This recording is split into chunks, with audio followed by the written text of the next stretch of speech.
Susan Elbin is the Director of Conservation and Science for New York City Audubon, where her work is focused on urban ecology, conservation of migratory land birds, migratory and nesting water birds in New York City.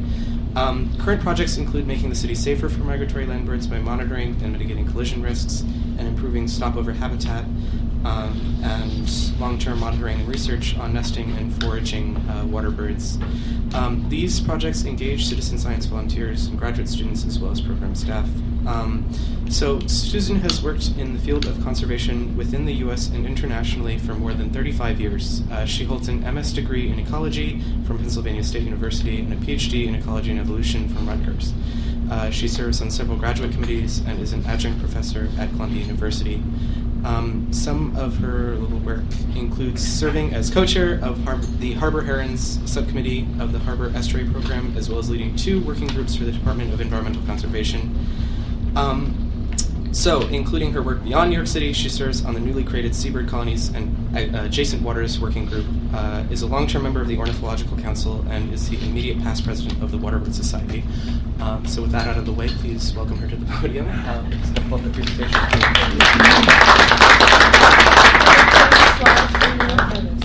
Okay. This one, right?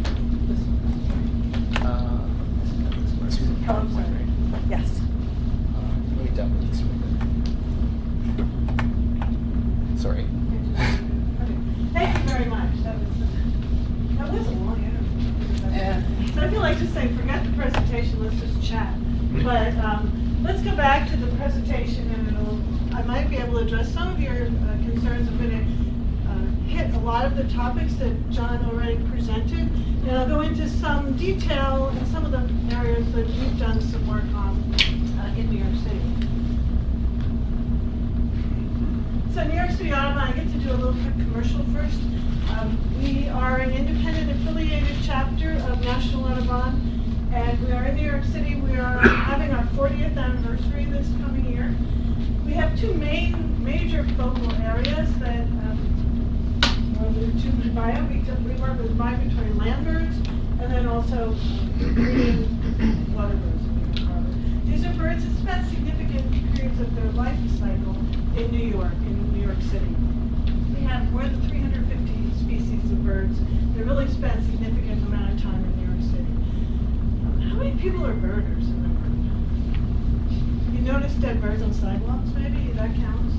Good, excellent. Great. So today, I first said this as questions, but it's really answers, because if there were questions and there were no answers, I wouldn't be able to get out of bed in the morning. So we're going to focus on bird collisions, migratory land birds. First of all, for you non-birders, maybe people who don't notice birds on the landscape, why birds? Who cares? What are we seeing? Why is this happening? Is it really important? It is really important. And there are solutions, as we heard from John's presentation. So why birds? I mean that says, yeah, wow.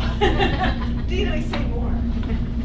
But sometimes you do need a little bit more backup. And birds have been used by people to represent their culture.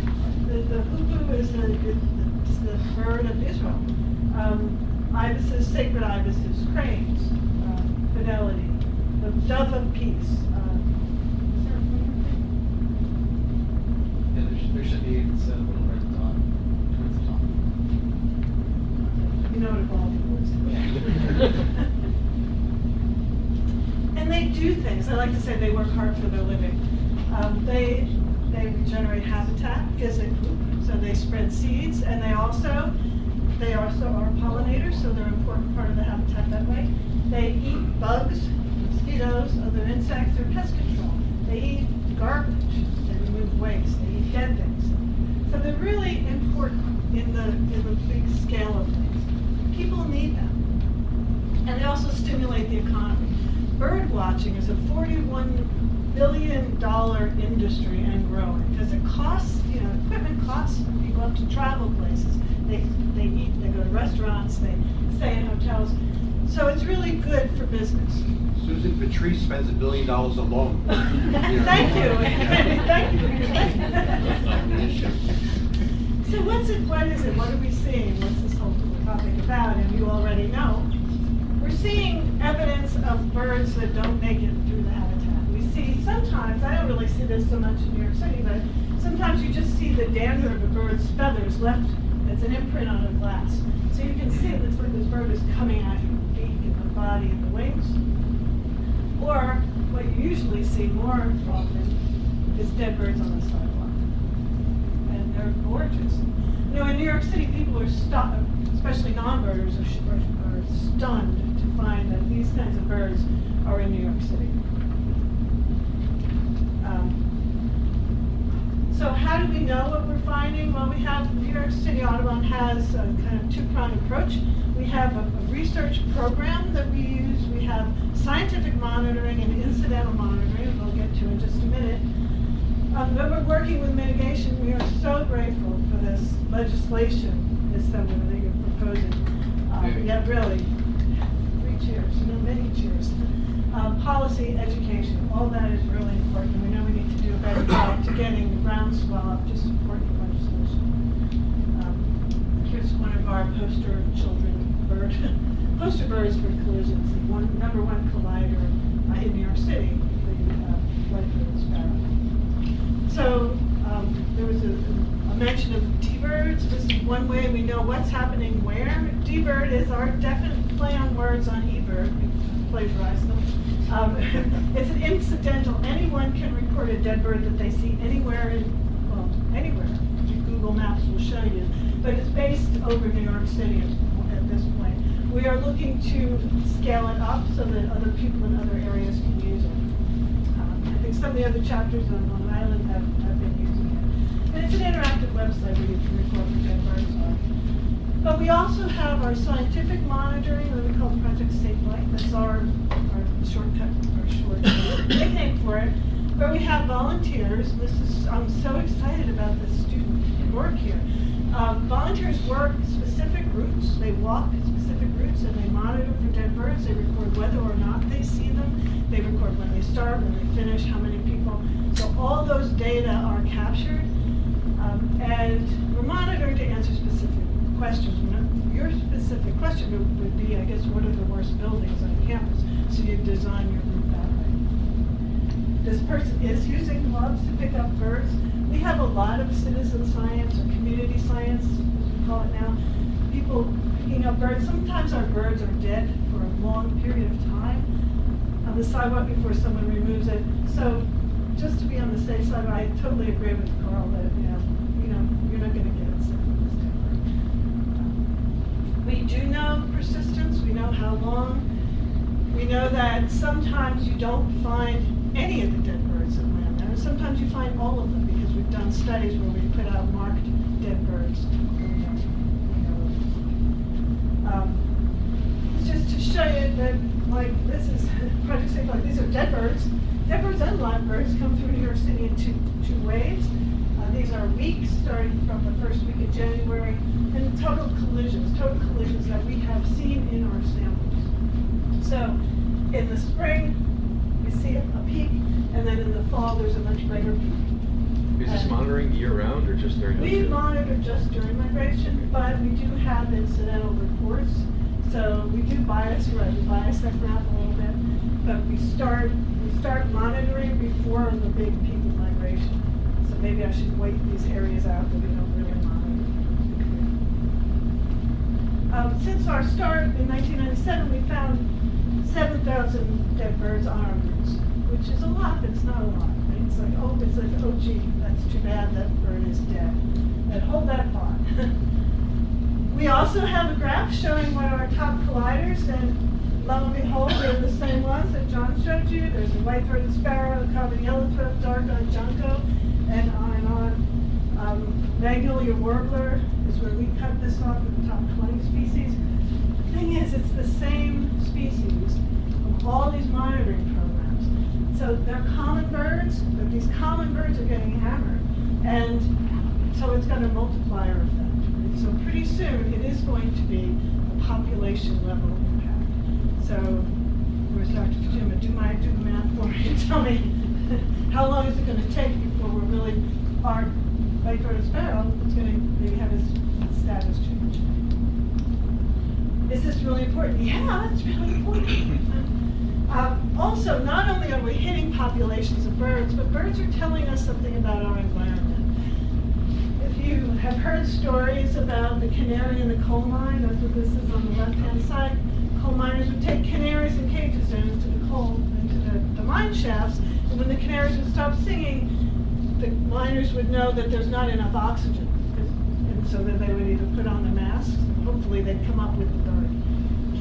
And then more recently, Silent Spring, Rachel Carson wrote about why are we not hearing songbirds anymore, and that was more about pesticides in the environment. But birds are telling us what's happening, what we're all experiencing.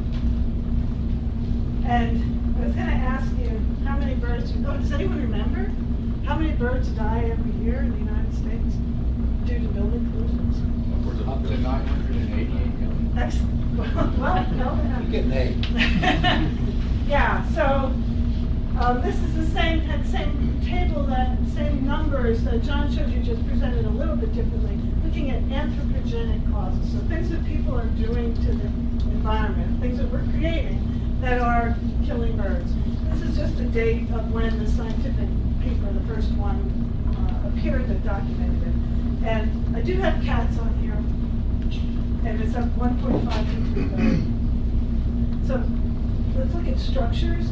These are important. Wind turbines, cell towers, power lines, they're really important because they're killing birds, in a specific place, and it can be stopped. There are ways to not do that. But buildings with glass, as we know, 500 to 1 billion. And what we found in New York City, not New York State, John, New York City, 90,000 to 243,000 birds die every year in New York City. So your numbers were right, but for New York City. That's appalling.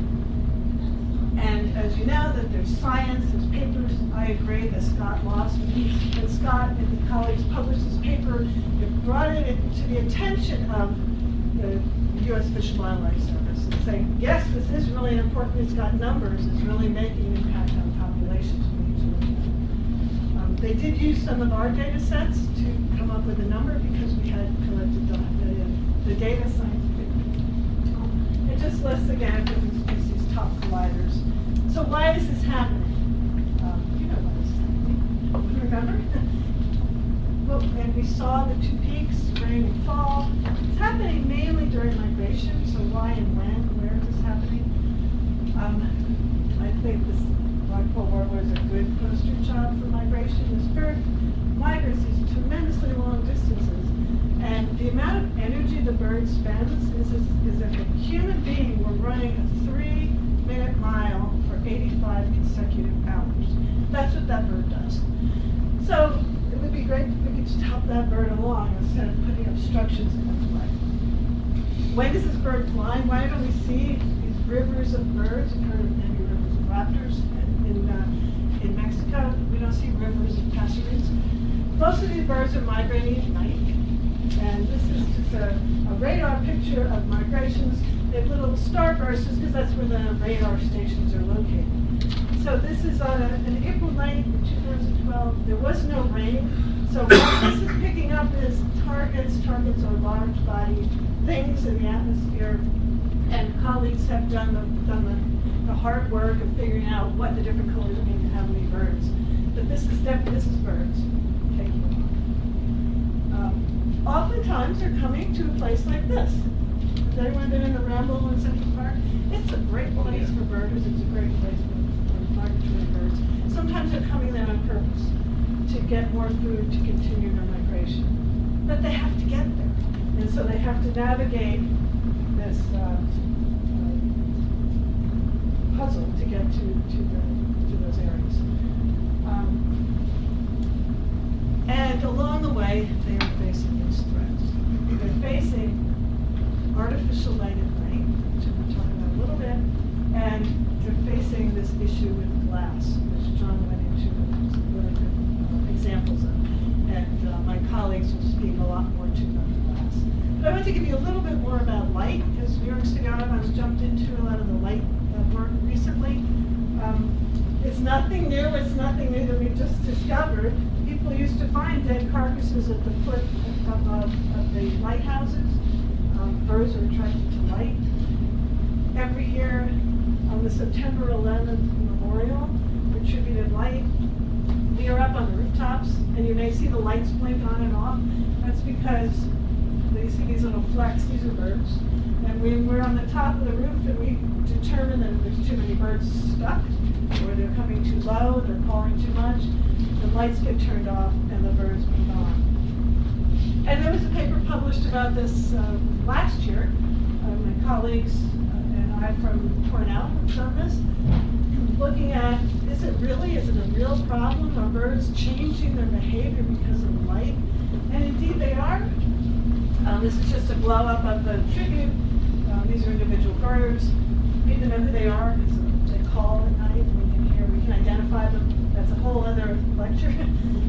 These are two graphs. These are heat maps that show you numbers of birds. So this is the attributed light in the middle. This is when the light is off. There's not that many. There's about 500 birds about within a 0.5 kilometer area. These are the lights are on. And it's 15,000 birds within a 5-kilometer area. And looking at the radar, they can actually see the birds changing their trajectory and flying toward the light and coming here. And they just fly. But they don't fall exhausted out of the air.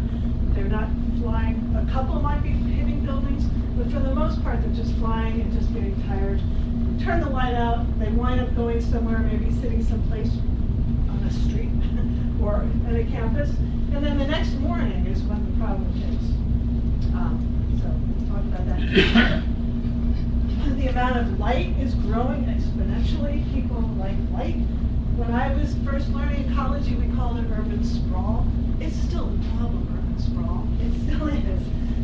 Because my colleague Deborah grew up in Houston, and so this is Houston in 1873, and then this is Houston today, and the amount of light emanated is about,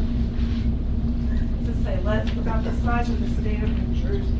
So it is urban sprawl, and it's artificial light at night, and it's light pollution, and it's also structures that we build. Just quickly tell you what we're doing in New York City. We have a project that we're using. Colleagues at NYU are analyzing big data to look at the amount of light that's given off over Lower Manhattan. This is just a setup of these cameras. It costs a lot of money. They just look like a big fancy box. It's looking out south from Bryant Park, from one Bryant Park, is the Empire State Building, and we're able to generate a map. This is what the cameras see. So we're generating a map to see where the concentrations of light are. And then the idea is to overlay that with where the density of birds is. Recently, the paper that we're talking about is a 2019 paper. Horton et al. Just recently came up with the same thing, looking at light and density of birds, and looking at the cities. And this is mainly, what we see is, it's kind of complicated, but what we see is mainly the cities in the Mississippi River along that flyway or that general area have the greatest concentration of birds and the highest amount of light generating. So that's why when we look at risk of birds for collisions and light, being attracted to light, that's why Chicago comes out as number 1 in the spring and in fall. But in the fall, look at the fall, New York is up there. So we need to work. You can't just say, oh, let's fix Chicago and we'll be fine. That's not the way it works. We have to fix it all. This is just the McCormick building. Again, this what John had mentioned about looking at why are some birds more likely to collide, be attracted to light, maybe collide at night. And this is the McCormick building in Chicago, and this has an extra special set of characteristics because it's on the water and it's well lighted, and the birds were crashing into windows there at night. For the most part, we see it as a double-edged sword, with the light is bringing them in. And then the next morning, when they go to continue on whatever they're doing, the glass finishes them off. They don't understand architecture. That's why we have 2 architects today. We get it. Once we see the frame of the glass, and then we see the building, we get it. They don't. It's not that they're stupid. They just don't understand the solid. We do know that the more glass, the more collisions. It's just allometric issue. So a 10% increase in glass on the facade of the building means 30% more dead birds at the base. The best predictor of if a building is bad is how much glass it has. However, sometimes you just need one little special bad window, and this is on the side of the Metropolitan Museum of Art. And this little glass window on the other side, away from the park, kills more birds than the other sides. Time of day, it depends on what the reflection looks like at time of day. So you do need to monitor roll during the day. Orientation, birds move around, so you can't just fix the north and south sides. You need to fix the whole building. So the solutions, the next couple of minutes, I'll just talk a little bit about solutions. I think we're going to use this bottom-up strategy. So we're going to ask the birds, okay? Let's use what the birds are doing to fix it instead of saying, here, this should work, and then test it. So we're thinking, okay, let's look at the birds' biology. How do they see the world? Well, it's kind of complicated. So we see the world as we're going into it. Birds, here's your woodcock who sees the world behind himself. Most birds see the world as they're sort of moving through it, one eye or the other. Our colleague Chris Shepard from American Bird Conservancy describes it as, think about you're texting on a skateboard and you're using your peripheral vision to guide your path, and all of a sudden you're against a wall. So that's sort of how fast things are happening and where the birds are looking. So if you want to have a signal that the bird sees, it's going to have to be a strong signal. Okay, so how do we do that? Wow, this is the coolest thing. This is going to work.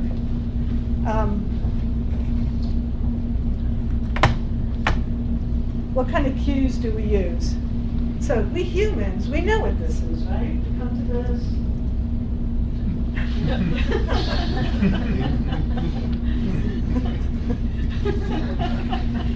So the signals have to be real, right? So again, one thing that birds can do is some birds, many birds, can see ultraviolet light. Of course, the ultraviolet has to be in the atmosphere. It can be a very cloudy day without any UV in the sun. So a human would see this daisy this way, and a bird would see it this way. So you can send signals to the bird that the human doesn't see. So that's one of the reasons we're thinking about UV. Let's use the UV. And here's this slide again, what a human sees on the left and what a bird might see on the right. The other thing is birds are just, I'm an ornithologist, and I just think birds are awesome. Birds can see the Earth's magnetic field. Now, I don't know how they see it, but this is one theoretical physicist's idea of how a bird might visualize the Earth's magnetic field. So if you're looking at, this is a European mountain, west, northwest, south, northeast, east. And it might be able to see it like that. It sees something. So birds, when they're migrating at night, they're using the stars, they're using the Earth's magnetic wave, they're using the wind, they're using all those environmental variables. And so, back up to light. So light, often, artificial light at night can swamp out the stars, depending on what else is going on. Also, some frequencies of light can interfere with a bird's ability to perceive the Earth's magnetic field. So it can interfere with a bird knowing that this is west and this is east or this is north and south. So those are all things that we need to keep in consideration when we're designing lighting and we're designing glass. Also, birds see the world in black and white better than shades of gray. So if you were to look at a contrast sensitivity scale where the black and white is further apart, here they're closer together, and here they're less dark, and here they're lighter and lighter. So this is a Harris's hawk, a bird that sees more like we do with a binocular vision. This bird sees best here. Most birds see best here with the contrast sensitivity. So those different patterns have to be really dynamically different. And this is just another graph that shows other species, budgie, but most of them are here. We talked a little bit about So the bird would see that big black thing in the middle of the window, but it would go around it. Remember, birds can get through spaces. If you've ever watched a bird fly into a tree, go into a hole, squeeze through a little space like that, you need to let the bird know that there is no space that you can squeeze through. So we need to let the bird know that there's no space. We need to let them see the design. And how do we figure that out? This is this glass testing tunnel. It's a behavior test chamber. So we're doing behavior tests, animal behavior. And this is the length that you release the bird, wild bird that you captured, release it in the tunnel, and then it has a choice at the end of the tunnel. And so let's have our super collider here. We release them into the tunnel. We're using a camera, according to the data. And it can either fly to this piece of glass that's been treated, or this piece of glass that has not been treated. So this is the control and this is the test. So you'd hope that it would fly to here, that it would see that. And as John said, there's a fine net in front, so we're not killing birds as we're learning. And then the birds are released. I'm not going to go into all the different numbers on this graph, but I want you to know that there's different patterns in the test. This is a horizontal stripe. This is a vertical stripe. This is just where the tunnel is located. Right now there's 2 working tunnels doing all this testing. Percent to control. So how many birds fly to the control and avoid the test? And if there's no effect from the test to control, what would you expect? 50-50. So how much above 50-50 this is tells you how good that signal is. And I believe Stefan Knus is going to talk more about this as a threat factor. This is important. This is used to rate class. So the threat factor and the avoidance factor. So we see actually that this is vertical is 95% to control versus horizontal in this case is 78% to control. So the vertical seems to be a stronger signal than the horizontal. Same thing with different frick patterns, diameters. These are all tested. And these are how we came up with the results you'll hear about later today. And it's pretty. Decals test the same way. What is that spacing? And we realize what the spacing is. If you're going to design for the average bird, Jane Q bird, not a hummingbird, not a woodcock. If you put your pattern 2 inches apart horizontally or 4 inches apart, that's the minimum, the maximum spacing, 4 inches apart, the bird would see that and say, well, I can't fly through that in general. That's the 2x4 rule that you'll hear us talk about later on today. And resources, there's lots of resources where you can see we keep learning. We're learning more and more even about bird migration, so the science part. We're learning a tremendous amount about the solutions. And if you do have your monitoring program here on campus, this would be great because you can do some test solutions and we can get data and we can figure out what really works and just saying, gee, I think that might work. You know, we can get some really good numbers. So we're counting on you guys. There's legislation, yay. People don't, you think, gee, just do it because we're just don't work. Well, that doesn't always work. So there's mandatory legislation, pending legislation, there's some voluntary. There's also something that you mean, I want to be lead friendly. I want to have a really, you know, I want my building to be known to be lead friendly. So there's a pilot credit you'll hear about again in a little bit. That does give you credit for being bird friendly. It's voluntary. So there you go. Let's do it, bird friendly building. And of course, we know we're all laughing, and it's true that is not. We're all human. I want to look out too. So my colleagues will walk us through some really, really good solutions that have worked. And you're going to help us figure out new things that are going to work. And before I hand this over to my architectural colleagues, I just want to thank you all for all the good things you're doing. Thank also my colleagues, the volunteers, the Birds and Glass Foundation, American Bird Conservancy, Etihad Architects, Prendergast Laurel Architects, FX Collaborative, we're all working together. It's a small world of people working on this project, and we all know each other, and we're all working really well together, which is great. So with that, I'm going to thank you. And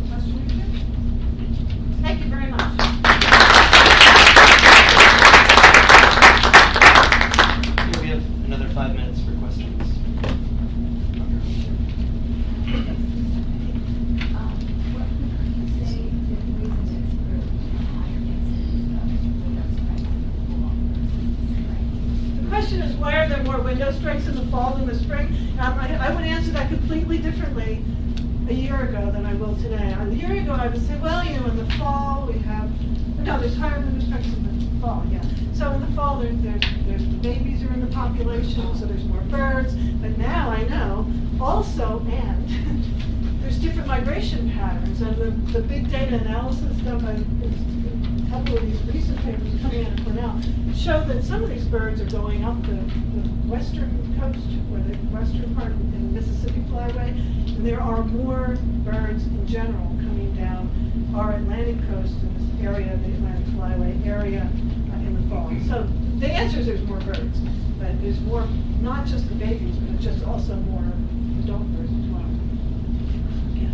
So this is a question for you, but also just kind of a question in general. I don't know really if any work has been done on this at all. We do know that resident birds seem to have a lower incidence of collision than migratory birds. I'm curious how they would come to learn, so to speak. Like how do they figure out like what buildings are? Like, does anyone have any ideas? It's a really good question. The question is, why do we see these migratory birds hitting the windows and dying, and the resident birds not so much? Every once in a while. Do we know the exact mechanism? The exact mechanism is they learn. It's hard to learn when you die, so that's why the migrants aren't learning so well. But so we're thinking that they're learning more slowly. And my example would go, I used to work in the Bronx Zoo, and if you've been to the zoo, there's some beautiful exhibits with glass-fronted enclosures. And if you've ever been there when a new bird's been put out in the exhibit, you see it's all soaked up on the inside. Soaked up on the inside so the bird knows where the edges are. You can do that with the windows here. After the bird learns that this is the boundary, then they take the soap away and it's a clear glass. So it's learning. It's non-fatal how they learn.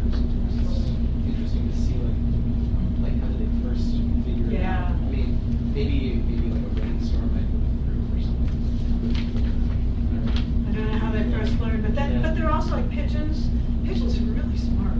We don't find pigeons flying into windows. Maybe it's the way they approach it, the speed and the angle. So the pigeons, we don't find many house sparrows either. Somehow they've learned. We've even used house sparrows to test them in that flight tunnel. And they're really wily. They know. They can see. So you don't have your Jane Q or your John Q average for birds. Are just really smart. So what we're trying to do is design something that will the greatest number of birds we'll see, and we're still going to miss birds on either end of this. This may or may not be immediately relevant to what we hope to accomplish here, but could you say something about the legislation, you know, that you just flashed up on this one slide, of well, basically what kinds of things these various legislators have mandated. And how, and maybe some examples of how that came about, that legislation actually got passed. And it relates to what Assemblyman Engelbrecht was saying about, you know, how do you go about actually getting the legislature to go along with some kind of a mitigation program of one kind or another. Yeah, that's a great question, and the questions about legislation, and it's a long slog. And Stefan and Deborah, if you have things to add, I think we have like maybe 2 minutes we can help, but I'll start it off. You know, San Francisco started, and they used the lead standard first, saying, okay, this height above the ground where bird collisions usually happen needs to be treated to make it bird friendly. Then you have to say, well, how much of this facade are you going to treat? And so San Francisco took a start, and I think there's some problems with what they said, so we're building on that. More recently, so there in New York, there's the Engelbrecht. There's also Deborah Glick, Assemblymember Glick, has also introduced a bill at the state level that will affect New York City, and she's asking for 100% of all new buildings to have bird-friendly glass as of, I forget exactly how many months after the legislation goes through, some new building.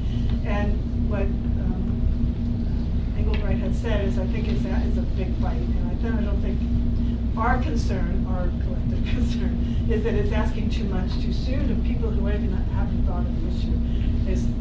We'll talk more about cost and all that kind of stuff, how much does it cost. So, I know I'm not really answering your question. The thing is, we need to get, we Audubons need to do our work and spread the word and demand this, and say it's not going to cost more money, but you learn. It's important for us, it's important for the Earth to do this, and there are ways to do it. So it's not that a building has to use like vertical stripes and that's it. I mean, there's so many ways buildings can come up with these solutions. But it's such a long process, and I know that Assemblymember Engelbright's introduced this bill several times, and it just sort of sits there. And then it depends, it's on politics, right? Because he was saying now that the constituencies or the composition of the Senate and the House have changed, maybe now it'll be more accepting to something like this. And it's hard to sell in New York City. They're saying, well, we have all these housing issues, that's what we have to fix. But the thing is, and you'll hear from stuff on Endeavor, it's not an exclusive thing. It's not an either or. And people who live in housing projects don't want to see dead birds either, Can I just throw one of the things out? Yeah.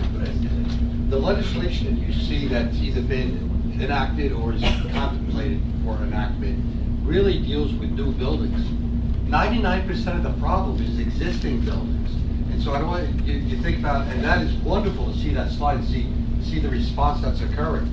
Keep in mind though, that is addressing a very tiny fraction of the problem. So I've spoken to Assemblyman Engelbrecht about this. If we really want to meaningfully address this issue in the state and start bringing down the numbers from what you know now, we're going to have to start dealing with retrofitting existing buildings. And that we're going to need state funding. We've urged that the Environmental Protection Fund be amended to provide a category of funding for this sort of thing.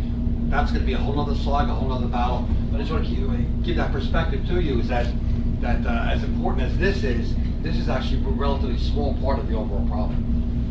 You guys have stuff on it, Debbie, anything you want to add here or later? Well, he just hit on a really important point.